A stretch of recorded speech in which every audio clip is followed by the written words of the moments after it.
Hello, my beautiful computer science students. Welcome to another AP CSA lesson where I, Goldie, take you through Unit 2 using objects. Today's lesson is Lesson 5, where we're going to talk about string objects. Now, a couple things in this slide are going to be repeated from Unit 1.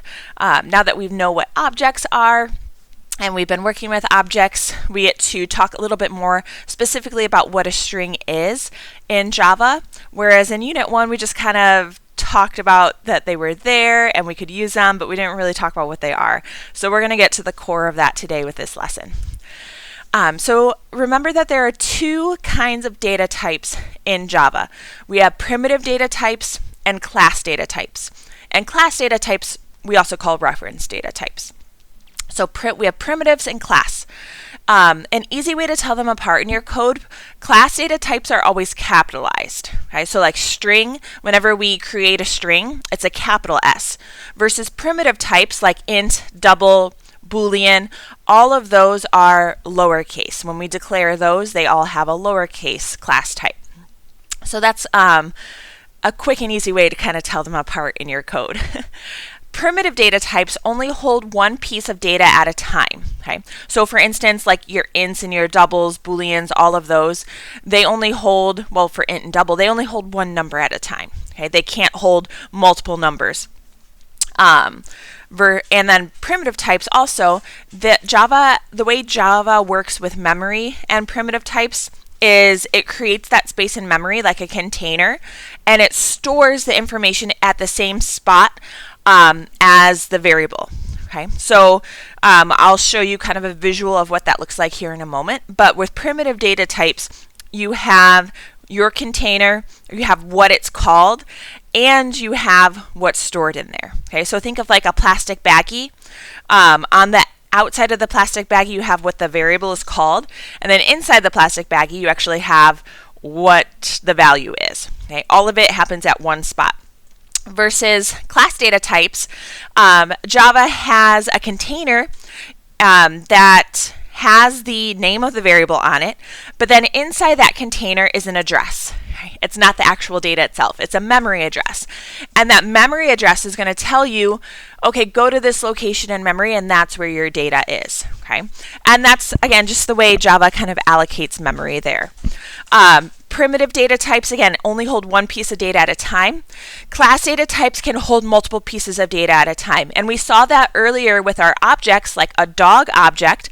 A dog can have a name, it had an age, and then it had whether it's a good dog or not, right? That's three pieces of information right off the bat that we can store with our dog object or our dog class type.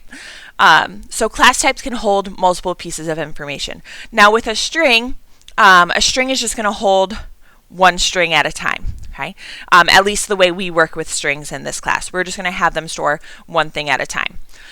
So let's kind of get a visual going with some code here. So initializing, primitive versus class. So primitive, we've seen the initialization before, int x equals 5.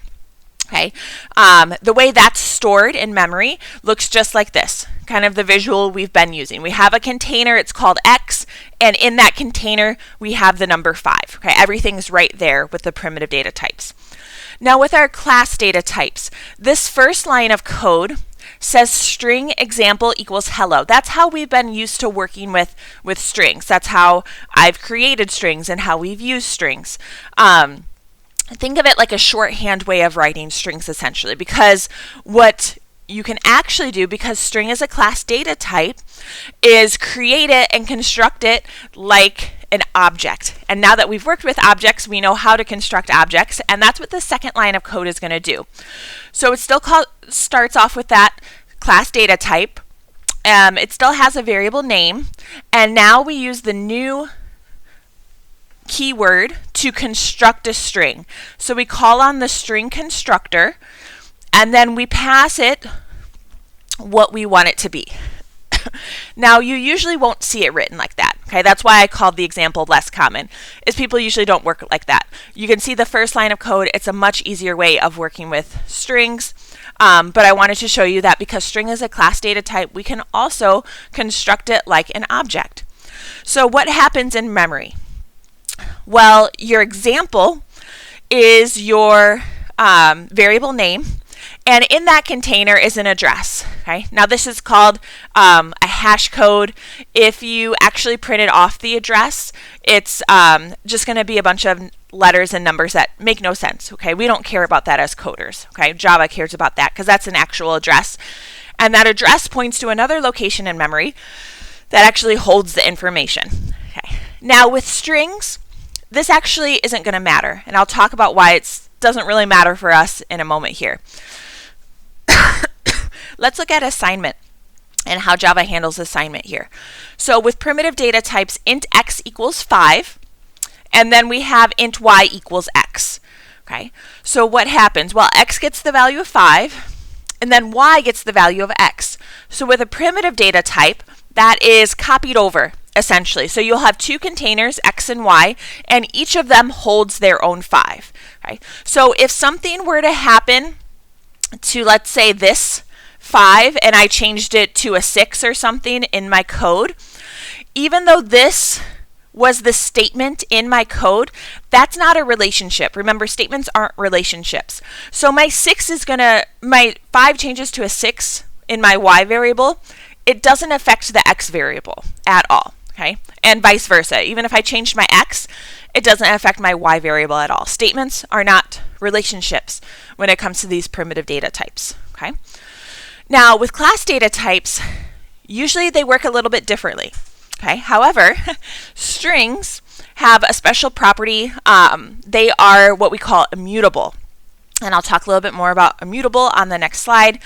But because strings are immutable, strings actually work the same way as primitive data types when it comes to assignment. Okay.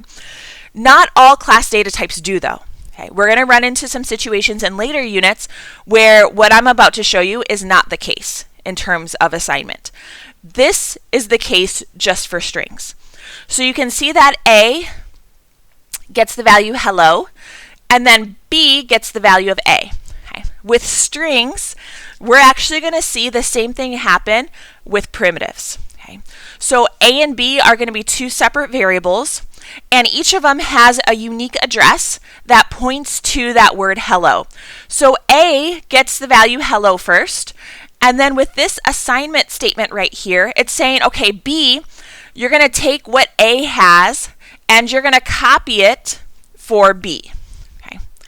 And that's a very special property of strings. Okay. Not all class data types work that way. And again, we'll see that that's coming up in later units. Right now we're just talking about strings, and you can kind of treat strings the same way that you do primitives for our purposes here.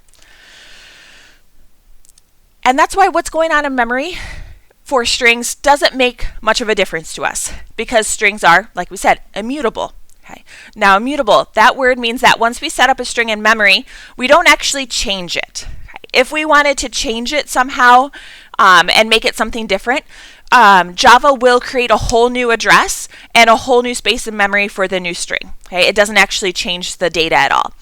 Versus our other objects that we've been working with, like our dog object, when we changed our dog object with those 3 variables, we actually changed the data. We didn't change the whole address and what it was pointing to, we just changed the data itself.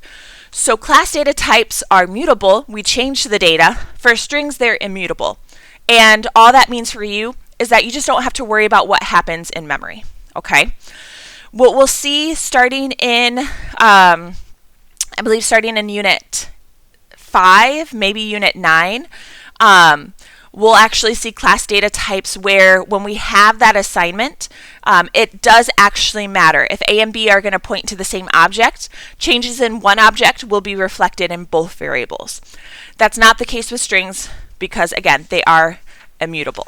Okay. So treat them almost like primitives, and that's kind of why we introduced them in Unit 1, because for our sake, they essentially are primitives. Okay. So here's what I mean. Here's the code segment, and I hope this kind of behaves in the way you would expect. So I have a string called alpha. It's going to get the value of Harry Potter. And then I have a string called beta equals alpha, okay? Meaning that whatever is stored in alpha is also going to be stored in beta. But they have two separate values, okay? Which means that when I come down here to this third line and I say alpha equals alpha plus plus and the goblet of fire, remember that plus between two strings and concatenation. So alpha equals alpha plus and the goblet of fire means you take the value of alpha, Harry Potter, and you attach it to and the goblet of fire, and that's going to be the new value of alpha. Okay? So Harry Potter, we create a new address, so I wanted to make sure that I reflect it here. A new address is created, and it's going to point to something entirely different called Harry Potter and the Goblet of Fire. And that only happened to alpha. Beta wasn't touched. So when I go to print off alpha and beta right here, two separate lines, the value of alpha is Harry Potter and the Goblet of Fire, and the value of beta is still Harry Potter. Okay? They don't change at all. And just so you'll believe me, let me pull up the code for that and run it for you. So here we have the same code, string alpha equals Harry Potter, beta equals alpha, okay, the same code we just went over. Let's go ahead and run this and just confirm that that's actually what I get out. And that is, okay, right here. Harry Potter and the Goblet of Fire, and then Harry Potter still for beta, okay? So again, this isn't a relationship, just like it's not a relationship with primitives, it's not a relationship with strings, okay? However, with other class data types that we're going to learn about later, it is going to be a relationship, okay? But for right now, strings, just kind of treat them like primitives in this sense. It's not going to be a relationship. Okay, let's get back to our slides here.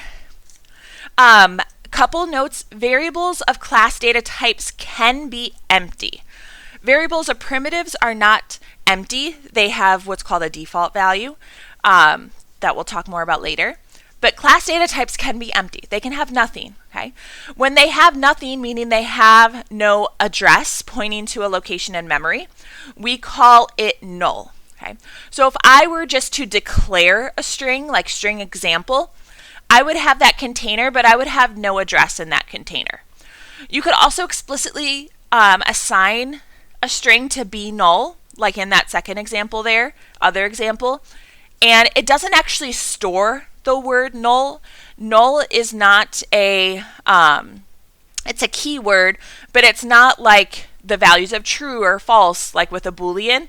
Null is just nothing, okay, signaling that there's nothing in it. Okay.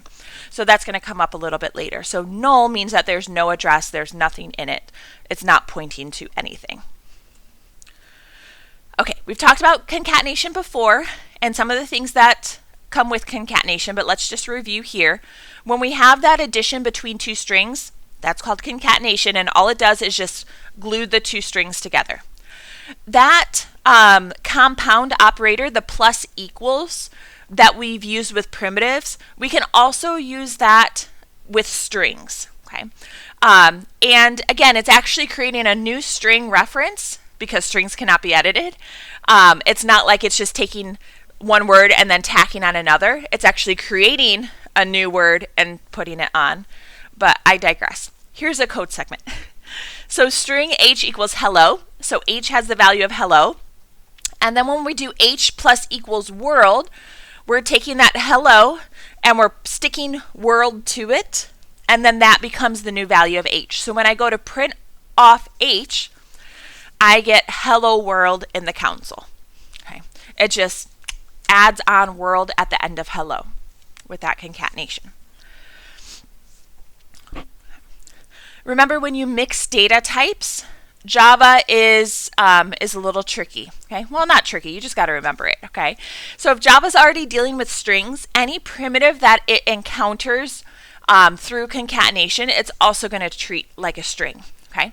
So in this code segment, if x equals 5 and y equals 3, and I want to print off the sum is, so you see here, this is a string because it's a string literal, it has the quotes around it. And then the plus x plus y, okay? It's going to take this plus to be a concatenation because this is a string. So it's going to treat that X like a string. And then same thing with this plus. It's going to treat that plus like a concatenation. So this value of 5 and 3 just get pushed together. Okay? It doesn't actually add the 5 and the 3. So what you get printed off to the console, the sum is 53. Okay? Now, if that's not what you wanted to happen, you can always use order of operations. Okay? And that's by just putting in parentheses around the X and the Y so that it actually adds it first. So order of operations would say do the parentheses in the expression first. And because it looks at this first now, it'll actually add the 5 and the 3 together to get an 8. And then it'll read the string literal, concatenate, and then it'll print off the 8. Okay. So again, something we've talked about, but it's good to just refresh your memory and remind you of these little things. Okay.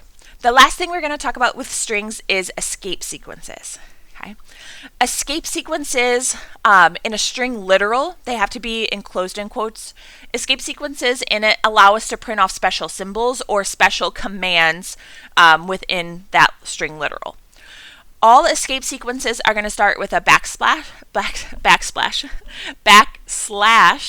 and then the next symbol after it tells Java which special case to print off. And here are the escape sequences you should be familiar with on the AP exam. There are many other escape sequences. You can look them up if you really want to, but these are the ones that you might use and that you might come across. So if you actually want to have a literal quote, you have to print the backslash, I don't know why I keep saying backsplash, backslash, quote, a new line, a tab, a literal single quote, or a literal backslash. Okay. Those are going to be your escape sequences. And I have a couple of examples here where you can actually see them being used and see what happens. Okay. So here are your two examples. These are going to be in your notes here. I'm actually going to switch over to my Replit screen, and I'm going to run these pieces of code on my Replit screen. Okay. So I'm going to clear out what I have there. So let's say I want to print off system.out.print line. Okay, and I do hello \n world. Okay, so that's the first code segment in your notes where I have that \n. Or is that a forward slash? I think that's a forward slash now that I think about it. I'll have to look that up. I'm going to keep calling it a backslash, but now that I look at it, I think that's a forward slash because it goes forward. I don't know. You get what I mean. This right here. What happens? Well, the escape sequence, that's an escape sequence for a new line. So between hello and world, it's going to print off a new line. So this is what gets printed off in the console. Hello world. So that new line, everything after that new line escape sequence prints off world. Okay.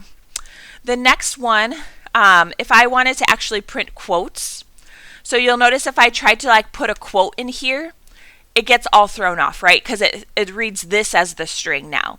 So if I wanted to actually have a literal quote, I have to do that. Again, I want to call it a forward slash now, so I don't know. I'll have to look that up. Forward slash, the quote, hello. Let's see what a tab does. Let's use an escape sequence of a tab. And then let's do another quote there. Okay. So that's what's in your notes. Okay. What gets printed?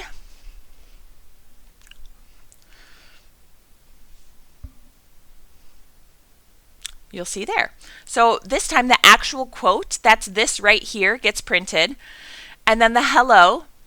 And then this tab means you create a tab over, just like you would in a Word document or a Google Doc. You tab over the word world and then another slash. So let's say this isn't in your notes, but let's just do something fun here.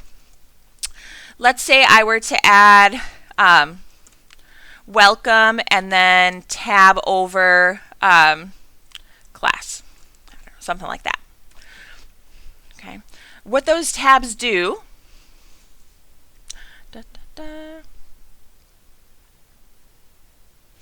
You can see that even though the welcome has a different amount of characters than the quotes and the hello, the tab lines it up so that world and class start on that same line. Again, just like a Word doc would, that's what your tab does, is it tabs over. And you can add in like multiple tabs here, and you can play around with it. I mean, this is somewhat fun. It's a way of formatting without using a GUI. It can be interesting for people who find stuff like that interesting, I suppose. Okay, but it'll always line up to be the same with the tabs.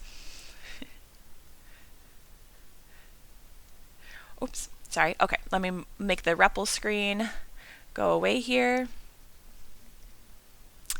If I can find my mouse. Oh my goodness. All right. Well, that actually brings us to the end of our notes here. There we go. We're back at it. So thank you so much for watching, and have a wonderful day. I will see you in the next lesson.